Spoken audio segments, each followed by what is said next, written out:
Welcome back to Nomad Boatbuilding. I'm Mark Rudin, and this is the continuation of what stationary machines do you need for boat building. In part one, I covered the three most important machines that I feel you should start with. Today we're going to take care of the rest. Let's just jump right into it.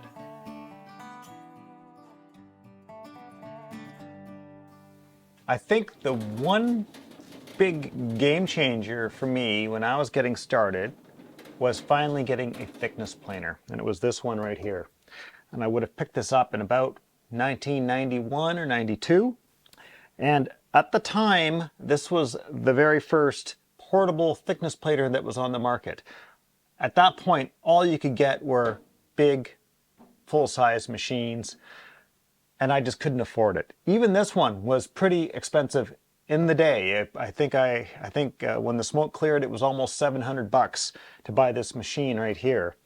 But it allowed me to move from working with previously pre-dimensioned woods to being able to dimension my own woods. So I could suddenly go and buy rough sawn lumber and process it myself. You'll notice on boat building plans, you'll often see materials in really odd thicknesses, ones that are not standard to the construction industry. And so for that reason, it's nice to be able to dress down your materials to whatever you want.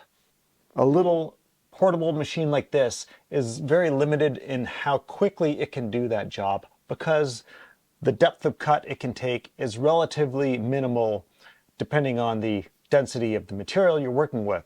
If you're working with cedar or something like that, you can take a heavier cut, but they're still very limited in how heavy a cut they can take, whereas a bigger, heavier machine like this can take a much bigger bite. You could easily hog off 1/8 of an inch in one pass with this machine, whereas you are kind of limited to maybe 3/32 at the heaviest cut on this machine. Now that said, this produces a really nice smooth cut. And so when I'm trying to produce some materials that are smaller, lighter, and need to have a cleaner, smoother finished surface, I will tend to actually use my portable machine over the bigger one. Now this big machine actually does a pretty darn good job, and one of the reasons it does a nice job is because it's got rubber feed rollers. So a lot of larger machines tend to have corrugated steel feed rollers, so they basically have like big teeth in them, and depending on how you've set up the pressure on those, they can sometimes mar the surface of your work. And so when you send something through, yes, it's plain, but there's these chatter marks you can see. Sometimes that's the cutter head itself and the speed it moves relative to the feed rate, but sometimes it's the pressure from those rollers themselves that can cause that chattering surface. And so I certainly don't like that, and for that reason, rubber rollers are preferable to me. However, rubber rollers do have a lifespan. They will dry out eventually and sometimes become ineffective. You can kind of revitalize them a little bit by using, rubbing them down with acetone. That kind of brings a little bit of the stickiness back to their surface. And of course, you need to keep them clean and be careful you don't throw anything through your machine that's going to chew them up. It does happen.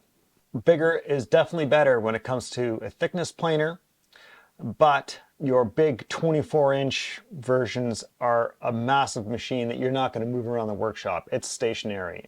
If you need something to be portable, and by that I mean be able to roll it around the workshop, not bring it out of the workshop, you're probably stuck with something like a 16-inch machine that you can put on casters. Of course, these little 12-inch guys are made to be portable. That said, this one's heavy as hell, and it's not fun to carry around. There are probably versions out there that are quite a bit lighter.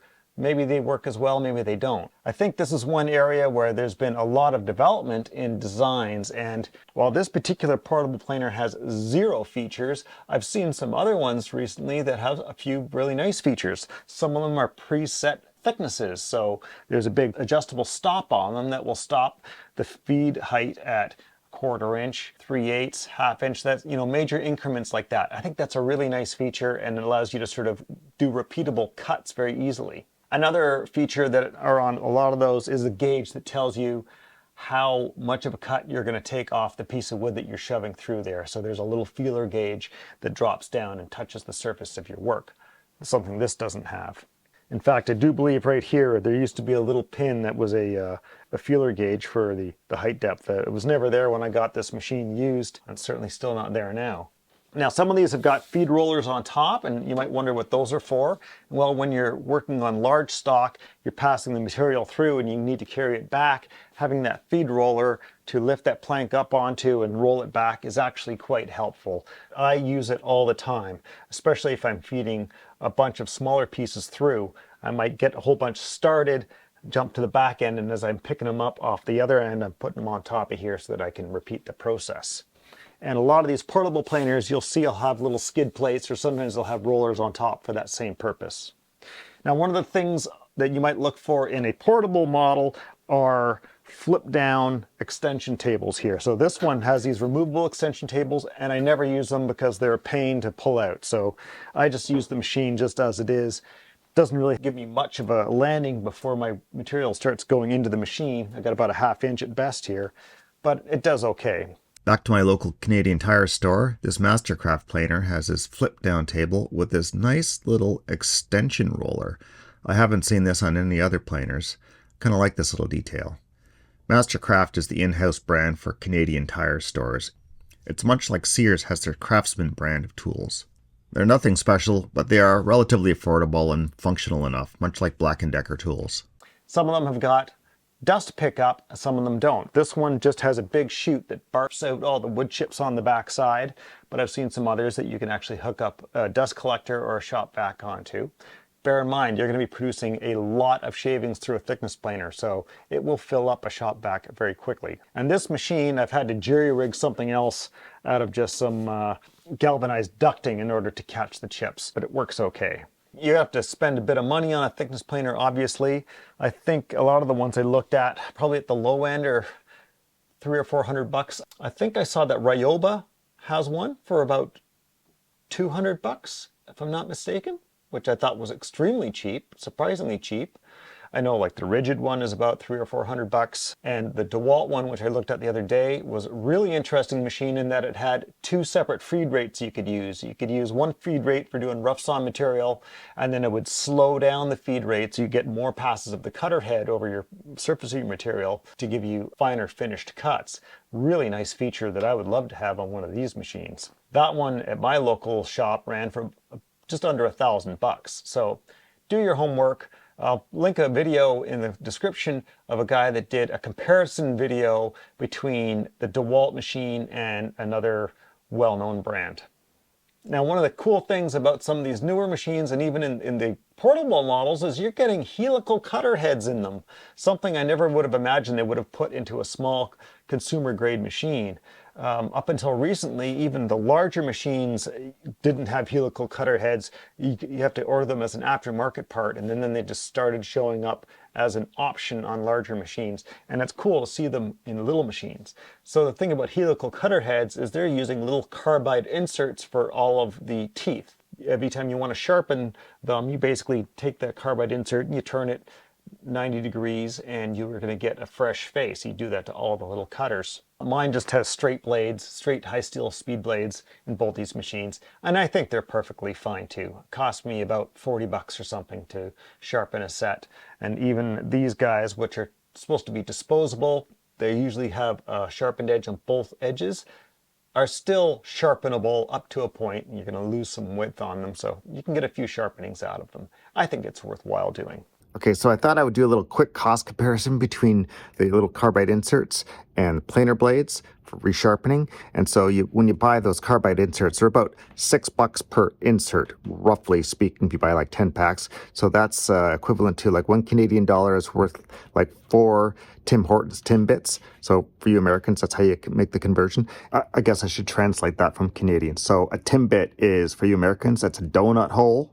And for you Europeans, it's a vignette. Anyhow, so I figured out the cost of like sharpening one of those set of those planer blades is maybe like $40, and the cost for replacing all those teeth works out to about like per cutting edge. It works out to about the same, about $40 for each time you got to turn the whole thing. That's the equivalent cost. So I guess equal. You break that down, that's like that's like 40 times 4. That's like 160 Timbits.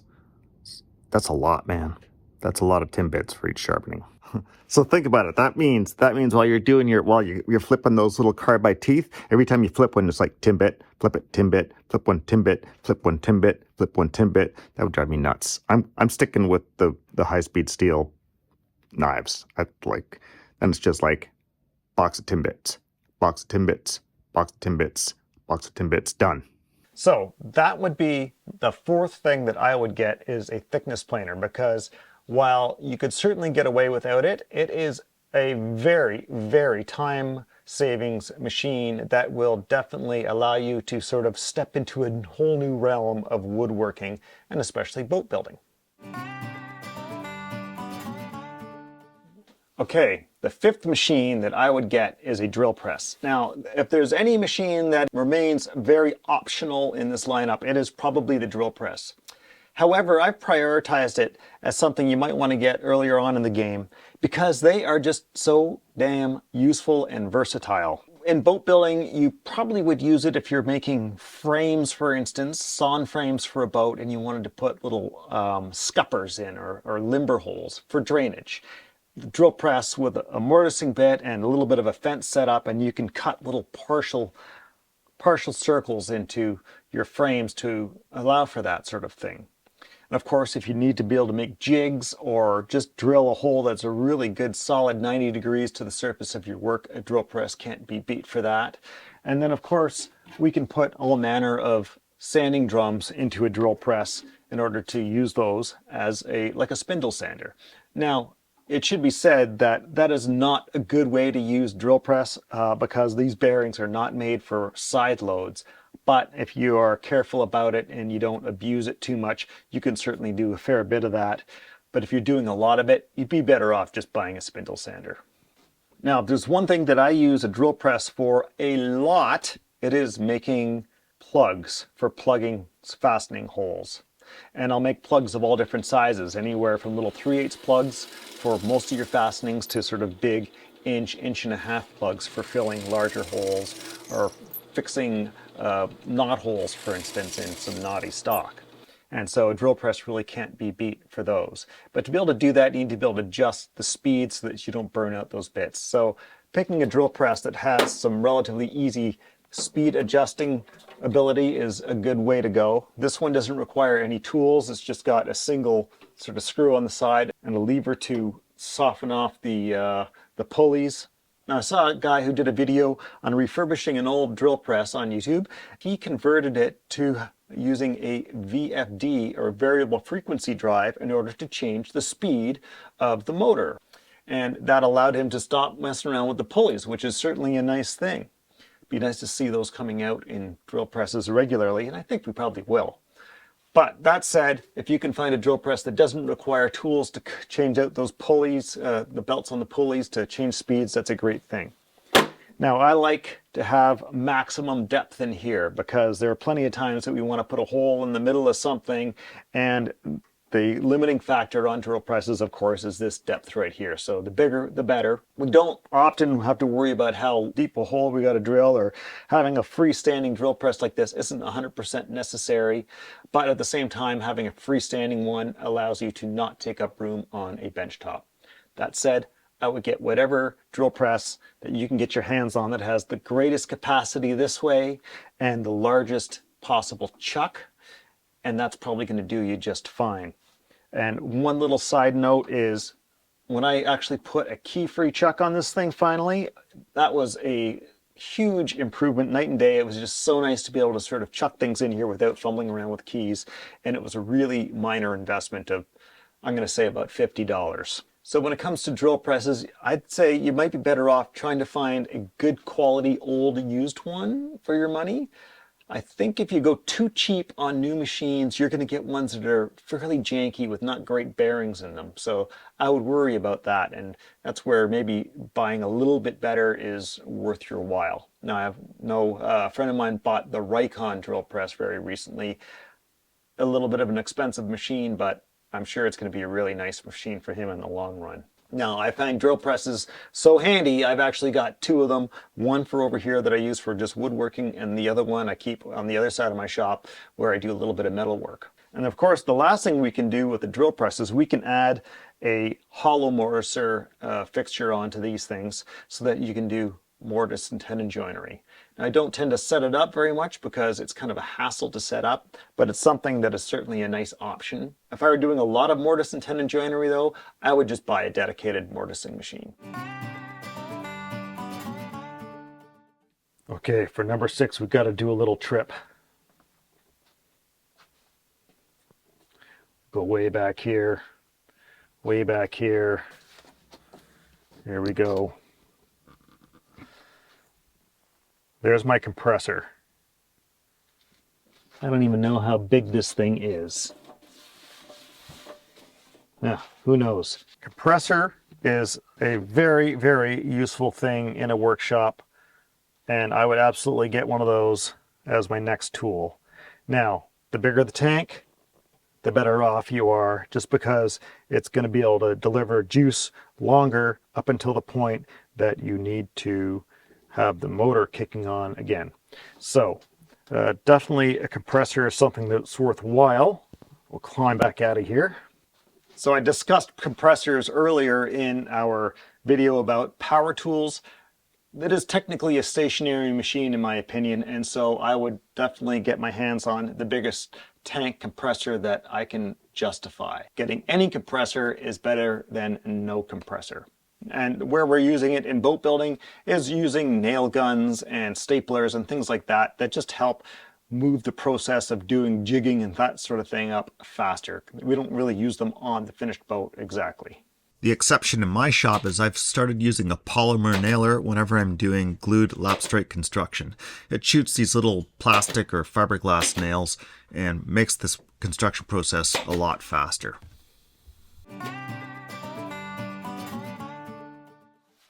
Okay, the horizontal sander is the 7th machine that I would acquire.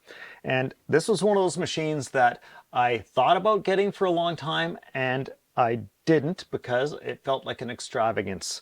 Didn't feel like spending the money.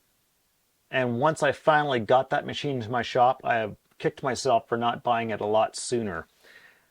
There were a lot of years that I considered using abrasives to be kind of a cheat. I felt like a really good craftsman should be able to do everything with edge tools, and that was sort of a stupid bias on my part that kept me from really embracing sanders. But when I finally got this thing, I realized that when it comes down to actually being truly productive, there's a lot of times you just need to be able to knock something down with a sander, and this is the machine for it by far. And one of the reasons we're using this machine as opposed to a different configuration is because we're so often just sanding long, smooth curves onto things. Say it's the set of a mold or a stem or something like that. And this is the orientation that we want to work at, where we can see a line drawn on the side of something and we know that it's square to a tabletop, as opposed to having this being your typical belt sander, disc sander configuration, where the disc sander might have a tabletop, but the belts portion doesn't, or it'll have a little short tabletop coming out in this orientation. For boat building, this is the orientation that we'd like. And so this is beautiful for shaping all kinds of things, shaping the outside curves of anything. And of course, we have the ability to do the inside curve off the end of the table here. I have to swing the machine out in order to get the dust pickup to clear. You got this little tabletop that rises up. Now, this particular machine has an oscillating belt.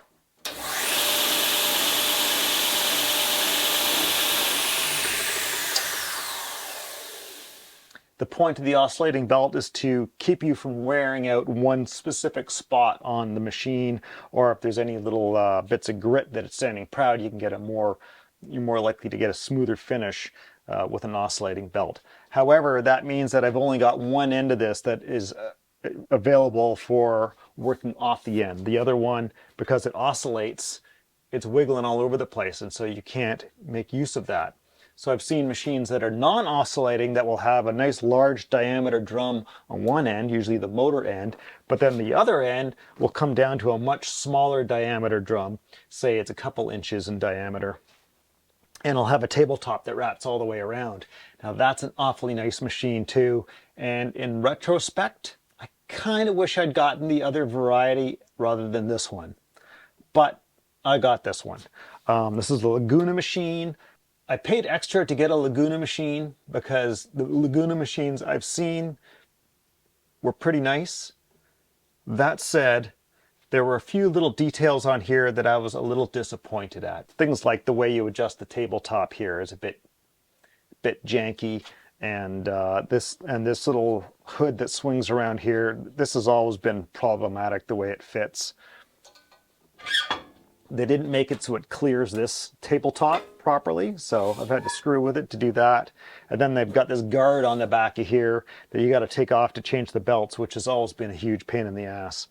I think I've actually I had to cut a piece off of it just so you could remove the thing easily. And I kind of feel like if it didn't hold this guard in place, I would remove it altogether. Now, those complaints aside, it's a great machine. It's not too loud, and it has been extremely productive for me over the years since I've gotten this. So there aren't really a lot of variety in this type of machine. They're sort of this size, and then they tend to go up quite a bit larger from here. And you don't really get this configuration in a smaller machine too much. So, and I do think longer is better because the length of this platen is what governs just how much work you can do on it. Miter saws. I very reluctantly will suggest a miter saw as something we need for boat building. We really don't need it for boat building, hardly at all. Miter saws are a convenience for quickly bucking stuff off to length and occasionally being able to cut something longitudinal that has a square or mitered end is done nicely on a miter saw, more so than on a table saw, mostly because when we are cutting something longitudinal, that thing is longitudinal, probably like 10, 16 feet long, something like that. And so a miter saw is the thing that you might want to do that with. Now that said, it is the kind of thing that I'm very likely to just do by hand with a hand saw. Part of the reason I'm downgrading the viability of a miter saw in a workshop is because in my workshop, these things just don't fit well. For them to be really useful, they need to have a fence set up with a repeatable stop on it. So you kind of need a dedicated space for a miter saw so that you can have those stops that you can set up to do repeat cuts. And I just don't have the room in this workshop for it. I need to keep this bench top clear for a lot of other activities, and I don't want a miter saw sitting in the middle of it. And it's boxed in at either end by walls, so it limits how long a piece of stock I can fit in going one way or the other. The other miter saw lives on this rolling cart, and my floor is really uneven, so no matter where I put it, this thing never is sitting in a particularly ideal spot, and it's often kind of rocking around while I'm using it. So in short, I hate using my miter saws almost all the time. But if you gotta have a miter saw, first of all, for boat building, we do not need a compound miter saw. Okay, the thing about doing compound cuts on the miter saw is that you gotta mess around with a whole bunch of levers and things like that to get it just so. More often than not, we've marked the actual work with the compound angles that we need. It's not numerical. And so to have to try and figure those out on here by swinging these things around is really kind of a pain in the butt to do. So I think it's faster for me to actually just do those on the bandsaw than it is for me to try and set up the miter saw to do them. And so for that reason, I never use the miter saw for compound angles at all. Just a regular miter saw that just swings a little past 45 degrees is great. This one goes to 60, that's great. That's all you really need. This one's 12-inch. Doesn't need to be 12-inch. You can get away with a 10 or even 8-inch one as long as it's got a nice long travel on it. This is my original miter saw that has done an awful lot of work for me over the years. It's a bit of a beast of a thing, and it's about as unportable a miter saw as you get. Despite its compact nature, it weighs a bloody ton. And it's a bit dangerous as hell having no guards on it anymore and such. But it's still going strong. You know, these old Delta machines, as much as we thought of them as kind of junky in the day, they've stood the test of time quite well. This Makita one I hate using for such a litany of reasons that I'm not even going to go into them. I'd love to get a new miter saw. I probably will, I just haven't figured out which one I want and where I'm going to put it. Now, my thought is to actually build it into this bench into a lift. Get an appliance, maybe a hydraulic appliance lift, so that it comes straight up and brings the tabletop with it along the way. Dust collection built into it, and figure out a way to put stops onto that table. This configuration I have right here is okay. These guys slide out along the whole length of the table to become outfeed and infeed for it, but there's still no stops. So I'm not going to say much about miter saws other than, yes, a convenience, not a vital one. Okay, so the one machine that I think you pretty much don't need at all in a boat building shop, it's a jointer.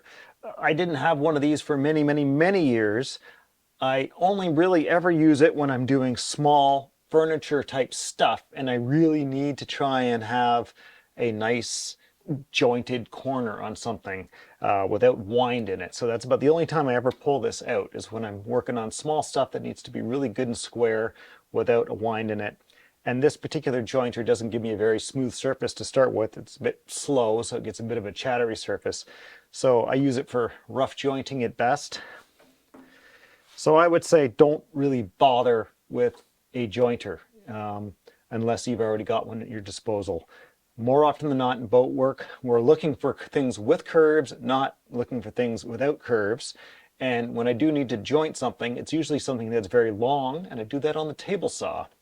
And there's very few instances where I would tilt the fence and use the angle jointing feature on this either. So this is something I picked up cheap, and it's in my way more often than it's getting used.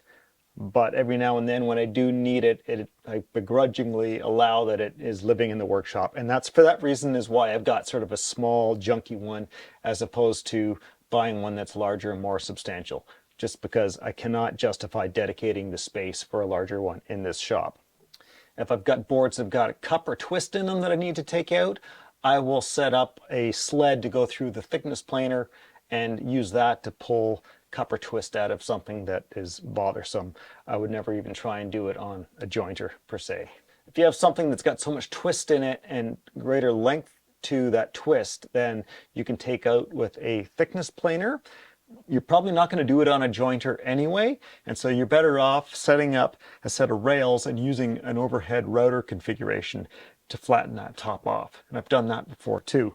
So this particular one I picked up cheap for a couple of $100 at my local used tool place, and I almost bought it on a whim just because it was so cheap. But I probably spent several hours screwing around, hand filing the ways to try and actually bring some accuracy into this, because the cheaper they are, the less adjustability they have. If you really think you're going to be using jointers a lot, not necessarily for boat building, but for your general woodworking use, you want to try and get the biggest jointer that you can justify. This is one machine you really want to put money into in terms of trying to get a really good quality one. And the better quality ones are going to have good adjustability on these tables. So you need to make sure that they're coplanar, which means that you got to make sure that you can adjust them for side to side adjustment as well as fore and aft adjustment, so that they are dead parallel to each other and not tipping down like this or tipping up like this or in any other kind of oddball configuration. That's really, really important. Now there's one style of machine we haven't discussed so far, and that is combination machines. And in this case, I'm referring to a combination jointer planer. Here my friend Mikkel from Small Boat School in Denmark is using his combination machine to flatten the face of this board using the jointer feature. He's taking the wind out of it. So with a few turns of a few levers, this machine converts from a jointer into a thickness planer. Now the downside to these machines is that they tend to be very bulky. Well, you do get a very large face jointer. In this case, it looks like it's a 12-inch jointer, and therefore you get a 12-inch planer. You're stuck with the configuration that the jointer requires, which is very long beds. While if it were just a thickness planer, the whole thing would fit into half the amount of floor space. So if you absolutely need to have both, this is a really good option. These really need to be high quality, so I would stick with name brand machines. One of these machines is going to cost you at least about $4,000, but that's cheaper than buying two separate machines. A quick search shows me that Jet offers a variety of sizes, including an 8-inch tabletop version. That's pretty cool. Okay, so now the last thing that I'm going to talk about is dust collection, which very much is a stationary shop machine. Now, it's pretty hard to show it off here because mine's all tucked away in the back, but I've done a video on my DIY dust collection system, so you can check that out. But by all means, as soon as you can justify getting dust collection, do so. A shop vac is a fine way to start, but they are a terrible dust collection method, and you really want to move up to at least a single bag dust collection system, and if you can get up to a cyclone system, even better. Dust collection is really a safety device more than anything else. I mean, being able to clean up dust as you work, as opposed to having it going everywhere in your shop, is an important time-saving element, but it's the danger of having sawdust in the air that is the key thing. So the better job you can do of getting a dust collector set up and connected up to your machines as efficiently as possible, the better off you're going to be. This is not the easiest machine to deal with because there's a lot of variables involved, but this is definitely where bigger is better. Bigger diameter pipes are better, bigger diameter hoses are better, more horsepower is better. So the last piece of equipment I'll mention is not even here in the workshop. I've got it outside, and that is a welder. Now, I would say this is about as low on your list of things to get for boat building as you get, but once you've gotten everything else, it's something to consider. Metalworking is not exactly an integral part of boat building, but it's really hard to get very far in boat building without encountering some metal work. And these days, more and more hardware specific to boats, and wooden boats in particular, is becoming really hard to get your hands on, and you're probably going to find yourself wanting to fabricate some stuff. So I personally just have a stick welder, you know, a big old buzz box AC/DC welder. If I had to go out and purchase one right now, I would probably go all the way to the other end of the spectrum and get a TIG welder, something where I can do aluminum, stainless steel, and bronze. Now you can do all of those things with a stick welder. I'll tell you this though, trying to arc weld aluminum is about as easy as using a stick of butter as a fire poker. These little Uniweld aluminum soldering sticks though, they actually work pretty good. If you got to do aluminum, these aren't a terrible way to go. Just need a good hot torch. The bigger the chunks of aluminum, the hotter the torch needs to be. So you might get away with a propane or MAP gas torch, but you might have to go to oxyacetylene to get it up to enough heat. And of course you can silver solder too. So I've done a fair bit of boat hardware doing bronze and brass hardware just using silver solder. So for that you just need a decent sized torch. So welding is one skill that you might want to consider developing for the purposes of boat building.